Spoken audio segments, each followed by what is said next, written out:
brand တစ်ခုချင်းစီတိုင်းမှာ story ဆိုတာရှိကြပါတယ်အခုဆိုလို့ရှိရင်လည်း brand ပိုင်ရှင်ညီမလေးကအမားတို့ရဲ့ဒီ manufacture နဲ့လာပြီးတော့ဆွေးနွေးတိုင်ပင်တာပေါ့နော် design photoshoot ကအစ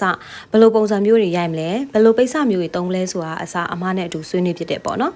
brand ပိုင်ရှင်ညီမလေးကတော့အမားတို့ရဲ့ fashion နဲ့ပဲရမဟုတ်တဲ့အတွက် fabric နဲ့ပတ်သက်ပြီးတော့အသေးချာတော့မသိဘူးဒါပေမဲ့ fabric မျိုးစုံကိုသိပေမဲ့လည်းဒီ fabric တစ်ခုချင်းစီရဲ့အားသာချက်အားနည်းချက်တွေကိုမသိရဲ့အတွက်ဒီ design တစ်ခုမှဆိုရင်ဘယ်လို fabric မျိုးနဲ့ထုတ်ရမလဲဆိုတာကိုအသေးစိတ်အမအောင်ဆွေးနွေးဖြစ်တယ်ပြီးရင်အမအောင်နမူနာအစမ်းသပ်မှုတွေကိုမအောင်လုပ်တယ်ပေါ့နော်အဲ့တော့လက်ရှိကတော့ဈေးကွက်မှာပိတ်စလို့ပြောလိုက်တာနဲ့လက်ချိုးရည်လို့ရတဲ့ပိတ်စအမျိုးအစားတွေပဲရှိရပေါ့နော်အဲ့ဒီထဲမှာမှအကောင်းဆုံးဖြစ်အောင်လို့အမအောင်ကစူးစမ်းပေးရမှာအမအောင်ရဲ့တာဝန်ပါဒါကြောင့်မလို့ဒီမှာဆိုရင်အမအောင်ဘာချီကိုသုံးလဲဆိုလို့ရှိရင်တော့ချီကိုပဲသုံးချင်တဲ့တဲမှာအမအောင်ကတကယ်သုံးချင်တာကတော့လီနင်ချီပေါ့နော်လီနင်ချီလို့ပြောလိုက်တာနဲ့အယောင်ဆုံးမရတဲ့ export line မှာပဲရှိရဖြစ်တဲ့အတွက်ကိုလိုချင်တဲ့အယောင် line တွေကိုရဖို့အတွက်ဆိုရင်တော့ရှိတဲ့ပိတ်စတွေအမျိုးအစားတွေကသုံးမှာပဲအဆင်ပြေမှာဆိုတော့အမတို့ကထိုင်ဝမ်ချီမျိုးစားကိုသုံးဖြစ်ပါတယ်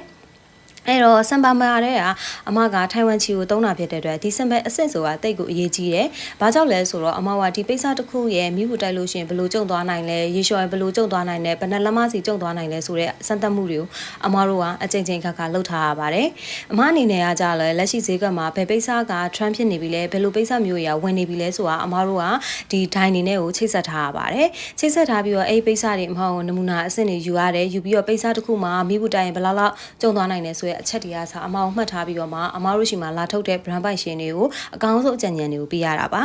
ဒီမှာဆိုရင်တော့ထိုင်ဝမ်ချီလို့ပြောလိုက်တာနဲ့လူများစုကြောက်ကြတဲ့ပေါ့နော်ဒီထိုင်ဝမ်ချီကိုအမတို့ကကုတ်ကော်လာနဲ့ပိုက်ပင်နဲ့ကိုထုတ်ပေးနိုင်ခဲ့ပါတယ်အရှိမလည်းအမတို့ဒါလေးတွေကိုပေါ့ပေါ့ပါအနေနဲ့ပေါ့နော်ဒီချီသားနဲ့ထုတ်ပေးခဲ့ပေမဲ့ဒီတစ်ခါမှာတော့အမတို့ကကုတ်ကော်လာအောင်မှာတစ်ထည်လုံးကိုပိုက်ပင်ကွက်ကတဲ့ side pocket ဘောင်းမီမှာဆိုလို့ရှိရင်လည်းပေါ့နော်ပြီးရင်ဘေး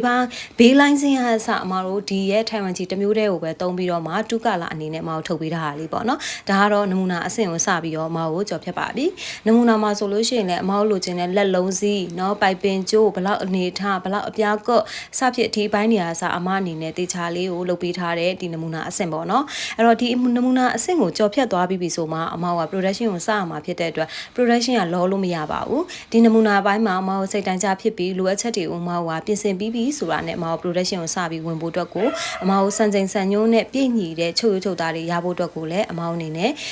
အကြံပေးရတယ်ပေါ့နော်ဒါမှသာလင်းနဲ့ဒီ product တစ်ခုကိုထုတ်ဖို့အတွက်ဆိုရင်ကိုက fashion နဲ့ပဲတည်းကမဟုတ်ဘူးဘယ်လိုမျိုးတွေထုတ်ရမလဲဆိုရင်အသေးစိတ်တွေကစားအမအနေနဲ့အကောင်းဆုံးအကြံဉာဏ်တွေပေးဖို့အတွက်ကိုလည်းအမတို့ဘက်ကနေပြီးတော့ပြင်ဆင်ထားတယ်လုပ်ပေးထားတယ်ပြီးရင် go to say hand touch ပြားတွေကအစားပြီးလို့ရှင် label ကြိုးတွေကအစားပေါ့နော်ဘယ်လို quality မျိုးဆိုရင်တော့အကောင်းဆုံးဖြစ်မလဲဆိုတဲ့အပိုင်းအစားအမတို့ဒေတာလေးဆွေးနွေးထားတဲ့ product တစ်ခုဖြစ်တယ်ဒီညီမလေးအနေနဲ့လည်းကိုထက်အများကြီးငယ်တဲ့ညီမလေးဖြစ်တဲ့ခါကျတော့လေလူငယ်တဘာဝအလျာအရန်ကိုတက်ကြွပြီးတော့မှဒီရဲ့ brand တစ်ခုအတွက်ကိုအာအရန်ထည့်ထားရပေါ့နော်ကဲဒါဆိုရင်တကယ်ကိုအားထည့်ပြီးတော့သုံးထားတဲ့ဒီ brand တစ်ခုရဲ့ design quality ကလည်းတကယ်ကို local brand လို့မထင်ရလောက်အောင်ကို photoshoot ပိုင်းအားစာတေချာလေးလုပ်ထားရတယ်ပေါ့နော်